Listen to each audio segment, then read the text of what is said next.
আসসালামু আলাইকুম। এখন আমি আমার অফিস দেখাবো।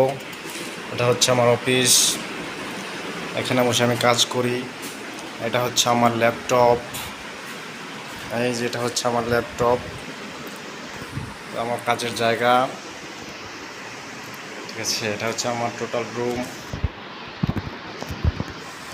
জি জি জি, এটা হচ্ছে আমার বসের রুম।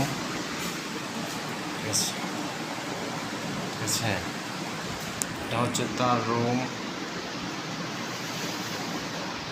এটা হচ্ছে আমার চ্যানেলের প্রথম ভিডিও। অবশ্যই সবাই লাইক দিবেন। ভিডিওটা যদিও বেশি একটা ভালো হয় নাই।